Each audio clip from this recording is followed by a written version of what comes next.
इस वीडियो में हम चैप्टर 8 के जो कि क्लास 12 फिजिकल एजुकेशन का है उसके असर्शन और रीजन के जो पॉसिबल क्वेश्चंस हैं उनको डिस्कस करने वाले हैं। जैसा कि पैटर्न आपको पता है, 4 ऑप्शंस मिलेंगे। उन ऑप्शंस में से आपको असर्शन और रीजन के जो क्वेश्चंस हैं वो अटेम्प्ट करने हैं। पहला क्वेश्चन है आइंस्टीन्स लॉ ऑफ मोशन। ये पहला ही गलत हो गया। लॉ ऑफ मोशन न्यूटन ने दिया था, तो इसमें हमारा करेक्ट आंसर हो जाएगा ये आंसर 4। A is false. ये देखिए आंसर 4 हमारा करेक्ट हो गया। बाकी ये जो क्वेश्चंस हैं उनका अगर डिटेल में आपको एक्सप्लेनेशन देखना है कि ये क्वेश्चंस कैसे अटेम्प्ट करें, इनके बारे में अगर नॉलेज लेना है और चैप्टर 8 को अच्छे तरीके से पढ़ना है, तो डिस्क्रिप्शन में उसका लिंक आपको मिलेगा। टेलीग्राम का लिंक भी है, वहाँ पर आपको इस वीडियो की PDF मिल जाएगी। वो वीडियो देखने के बाद अगर आप इस वीडियो के ऊपर आते हो तो आपके लिए थोड़ा सा ईजी हो जाएगा। नेक्स्ट है when a body is acted upon a force its resulting acceleration in proportional to the force। जब एक बॉडी पर कोई फोर्स लगाया जाता है तो acceleration is proportional to the force. उस बॉडी की क्या हो जाएगी, जितना फोर्स लगाएंगे उतनी ही एक्सेलरेशन बढ़ेगी, ये बता रखा है। सही बात है। when a body is acted upon by the force its resulting acceleration is inversely proportional to the velocity with which body is moving। Velocity के अराउंड नहीं होगा, ये गलत है। तो 3 इसके अंदर आपका करेक्ट हो जाएगा। A body's mass and weight are inversely proportional। body's mass and weight are inversely, ये गलत बात है। बॉडी का मास है और वेट है, ये डायरेक्टली प्रोपोर्शनल होते हैं। तो इसके अंदर आंसर हमारा 4 करेक्ट हो जाएगा। ये देखिए 4 करेक्ट है। इसके अंदर आपका असर्शन फॉल्स है और क्या है, रीजन ट्रू मिलेगा। रीजन हमने पढ़ा ही नहीं, क्योंकि 4 ऑप्शंस को देख के आप इजीली इसको आंसर कर सकते हो। Newton's first law of motion is also called law of inertia. Law of inertia बोलते हैं, बिल्कुल सही बात है। According to the first law of motion everything in the universe is lazy and needs to be forced to move, slow down, stop और changing direction। ये बात बिल्कुल सही है, लेकिन ये इसका रीजन दे रखा है। अगर ये उल्टा दिया हुआ होता तब तो कोई बात नहीं थी। तो ये इसकी करेक्ट एक्सप्लेनेशन नहीं है। 2 इसके अंदर आपका ये करेक्ट हो जाएगा। Centre of gravity of an individual is the point at which all the weight or mass of a body may be considered to be concentrated. बिल्कुल सही बात है। COG का मतलब सेंटर ऑफ ग्रेविटी पर आपका एक पॉइंट होता है बॉडी के अंदर, उसमें आपकी बॉडी का वेट और मास एक जगह पर कंसंट्रेटेड रहता है। Centre of gravity is a point where the primary planes and axis intersect each other. ये बात भी बिल्कुल सही है, लेकिन इन दोनों के बीच में कोई रिलेशन नहीं है। तो आंसर 2 इसके अंदर हमारा करेक्ट हो जाएगा। ये देखिए आंसर 2 इज करेक्ट। और arms, legs and fingers are all levers. बिल्कुल सही बात है, ये हमारे लीवर के जैसे एक्ट करते हैं। These allow the body to move and generate force. बिल्कुल सही बात है। Wheelbarrow, punching machine, straight pushup, calisthenic are the best class lever. ये बेस्ट क्लास लीवर नहीं होते, क्योंकि इसके अंदर हमें ज़्यादा फोर्स लगाना पड़ता है। तो ए हमारा करेक्ट है। ए ट्रू हमारा ऑप्शन 3 के अंदर है। ऑप्शन 3 हमारा सही हो जाएगा। नेक्स्ट है a batsman can play variety of shots with perfection due to static and dynamic stability. बिल्कुल सही बात है। एक बैट्समैन कोई शॉट को खेलता है तो वो स्टैटिकली क्या होना चाहिए, स्टेबल होना चाहिए। डायनेमिकली मतलब अपने जो पैरों का मूवमेंट है वो जब करता है तो वो भी उसका स्टेबल कंडीशन के अंदर होना चाहिए। अब इसका एक रीज़न दे रखा है। रीज़न क्या दे रखा है कि enlarge base of support and lowered centre of gravity increases stability. बिल्कुल सही बात है, ये स्टेबिलिटी को इंक्रीज करते हैं। आपका जो बेस का सपोर्ट है वो बड़ा हो और सेंटर ऑफ ग्रेविटी अगर नीचे हो तो इससे क्या हो जाएगा, आपकी स्टेबिलिटी बढ़ जाएगी।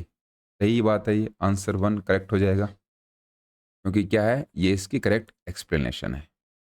इन archery concentration level should be higher as compare to in a static position. बिल्कुल सही बात है। स्टैटिक पोजिशन के अंदर आपका कंसंट्रेशन लेवल हाई होना चाहिए। All successful sports performance are result of proper application of static and dynamic stability. In archery, concentration level should be higher as compared to in a static position। गलत बात है, तो इसके अंदर हमारा option 4 correct हो जाएगा। Coordination and inner ear balance are some factors responsible for stability।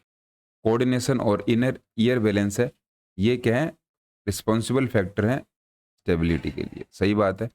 Equilibrium is necessary for performing sports skill, ये भी सही बात है, लेकिन इन दोनों के बीच में कोई रिलेशन नहीं है। आंसर 2 हमारा करेक्ट हो जाएगा। नेक्स्ट है, friction is the force resisting the relative motion of solid surfaces, fluid layers and material elements sliding against each other, बिल्कुल सही बात है। It occurs due to the roughness और इरेगुलरिटीज ऑफ द सरफेस, दोनों बातें सही हैं, लेकिन इन दोनों के बीच में कोई रिलेशन नहीं है। आंसर 2 आपका करेक्ट हो जाएगा। Pushing A wall is an example of static friction, सही बात है। स्टैटिक फ्रिक्शन का एग्जाम्पल है जब आप वॉल को पुश करते हो। Static friction is when a force is applied to an object but does not cause it to move, कोई भी जो ऑब्जेक्ट है वो मूव नहीं करता है, ये स्टैटिक फ्रिक्शन है। और आप यहाँ पर वॉल को पुश कर रहे हो, ये स्टैटिक फ्रिक्शन के बारे में बता रखा है। आपका आंसर 1 करेक्ट हो जाएगा, क्योंकि ये इसकी क्या है, करेक्ट एक्सप्लेनेशन है। Friction is necessary but it reduces the efficiency of work done as well as enhances sports performance, ये बिल्कुल सही बात है। फ्रिक्शन जरूरी भी है और ये क्या है, हमारी स्पोर्ट्स परफॉर्मेंसेज को बढ़ाता भी है। Athletes use spikes and footballers use studs to have appropriate friction with which they run fast, ये जो एथलीट्स हैं वो अपने शूज़ के अंदर क्या करते हैं, स्पाइक्स लगाते हैं, नीचे छोटी छोटी जो नीडल्स हैं, कीले हैं, वो लगाते हैं, जिससे क्या है, वो एप्रोप्रिएट उनको फ्रिक्शन मिल सके। और ये इसका रीज़न दे रखा है एसर्सन का, ये बात भी बिल्कुल सही है, ये इसकी क्या हो गई, करेक्ट एक्सप्लेनेशन हो गई। नेक्स्ट है, the resistive force encountered while sliding a table और a smooth floor, resistive force है जब हम एक टेबल को स्मूथ फ्लोर पर स्लाइड करते हैं। Unevenness of the surface is reduced by polishing, हम पॉलिश करके जो अनइवन सरफेस है उससे हम फ्रिक्शन को रिड्यूस कर सकते हैं, ये इसका रीज़न दे रखा है। और यहाँ पर स्मूथ फ्लोर की बात हो रही है, एक आंसर इसके अंदर हमारा करेक्ट हो जाएगा, क्योंकि ये इसकी क्या है, करेक्ट एक्सप्लेनेशन है। In javelin throw the athlete throw a projectile at an angle of 45 degree, 45 degree पर थ्रो करता है। Maximum range does not depend upon angle of projection, गलत बात है, एंगल ऑफ प्रोजेक्शन पर डिपेंड करती है। 3 आंसर हमारा सही है। A projectile is anything which is thrown और jumped into the air, सही बात है, प्रोजेक्टाइल की ऐसी मूवमेंट है, उसी को हम प्रोजेक्टाइल बोलते हैं। This applies to balls, javelins, discus, ये सही बात है, ये इसकी करेक्ट एक्सप्लेनेशन है। आंसर 1 इसके अंदर आपका करेक्ट हो जाएगा। नेक्स्ट है, once a body has left the ground there are only 2 forces acting on it, body weight and air resistance, बिल्कुल सही बात है। कोई बॉडी जब ग्राउंड को छोड़ देती है तो उसके ऊपर 2 फोर्स काम करते हैं, एक तो उसका बॉडी वेट और एक हवा का resistance. Air resistance and gravitational force acts on the athletes body during locomotory activities, locomotor मतलब वो भागता दौड़ता उछलता कूदता है, उसके ऊपर ये एक्टिविटीज काम करते हैं, ये इसकी करेक्ट एक्सप्लेनेशन है। आंसर 1 इसका करेक्ट हो जाएगा। Variation of spin like back spin, clockwise, counter clockwise occur due to propelling force, सही बात है।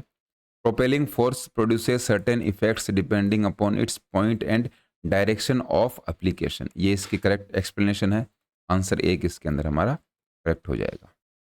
The greater speed of release the greater distance covered in flight, flight के अंदर जितनी ज़्यादा स्पीड होगी वो किस पे डिपेंड करेगी, आपने रिलीज कितना किया है, किस स्पीड से आपने रिलीज किया है उसके ऊपर डिपेंड करती है। रीज़न क्या दिया है, स्पीड या फिर वेलोसिटी की बात करें, ये डायरेक्टली रिलेटेड टू डिस्टेंस होती हैं, ये ऊपर जो असर्शन में लाइन लिखी हुई है ये इसकी करेक्ट एक्सप्लेनेशन है। इसके अंदर भी आंसर 1 हमारा करेक्ट हो जाएगा। नेक्स्ट है, friction depends upon the material of the 2 surfaces, ये बात बिल्कुल सही है। फ्रिक्शन क्या है, जो 2 सरफेस हैं उसके मटेरियल पर डिपेंड करता है। The relative action and force between them we get an idea of friction between them, ये बात भी सही है, लेकिन इन दोनों के बीच में कोई रिलेशन नहीं है। आंसर 2 हमारा करेक्ट हो जाएगा। The centre of gravity of an individual standing in anatomical position marks the intersection of 3 primary planes and axis, centre of gravity की हमने बात करी है। सेंटर ऑफ ग्रेविटी 3 जो हमारे एक्सिस और प्लेन है वहाँ पर क्या है, ये एक एनाटॉमिकल पोजीशन है, एक पॉइंट है। सही बात है। Each segment of the body has its own mass centre. हमारी जो बॉडी है उस बॉडी का हर एक सेगमेंट का जो मास है उसका एक अलग सेंटर हमें देखने को मिलता है, which must be record with in most types of moment analysis. ये सही बात है और ये इसकी करेक्ट एक्सप्लेनेशन भी है। आंसर एक इसके अंदर हमारा करेक्ट हो जाएगा। Body weight is directly proportional to stability. सही बात है। Heavier person is less stable, ये गलत बात है। 3 ऑप्शन इसके अंदर हमारा करेक्ट है, क्योंकि इसके अंदर क्या बता रखा है, असर्शन आपका ट्रू है लेकिन रीजन इसके अंदर फॉल्स दे रखा है। नेक्स्ट है, dynamic stability is balanced during movement. जब हम मूवमेंट करते हैं उसके अंदर आपकी जो डायनेमिक स्टेबिलिटी है वो बैलेंस का काम करती है। Balance will be lost if the coefficient of friction between athletes shoes and grounds is insufficient provide centripetal force. ये बात भी बिल्कुल सही है और ये इसका करेक्ट एक्सप्लेन भी कर रहा है इसको। आंसर 1 हमारा इसके अंदर करेक्ट हो जाएगा। नेक्स्ट है, ए मोशनलेस ऑब्जेक्ट और body will remain motionless unless A net force disturbs it और आउट ऑन इट। ये फर्स्ट लॉ ऑफ मोशन के अंदर बता रखा है, law of inertia.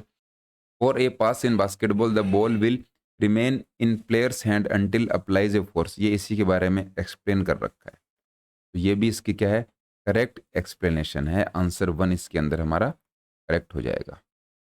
There are 4 types of friction, static, sliding, rolling और फ्लूइड। सही बात है। Sharpen ice skate blade reduce friction between blade and the ice. ये बात बिल्कुल गलत है, ये तो इंक्रीज करता है। तो इसके अंदर हमारा पहला सही है, दूसरा क्या है, रीजन फॉल्स है। तो इसके अंदर आंसर सही हो जाएगा। इस तरीके से ऐसे क्वेश्चंस को अटेम्प्ट करना है। चैप्टर 8 की अगर आपको डिटेल में वीडियो देखनी है उसका लिंक आपको डिस्क्रिप्शन में मिलेगा और टेलीग्राम चैनल आप ज्वाइन कर लीजिए अगर आपको सभी वीडियोज़ की PDF चाहिए तो। फिलहाल इस वीडियो में इतना ही। जय हिंद।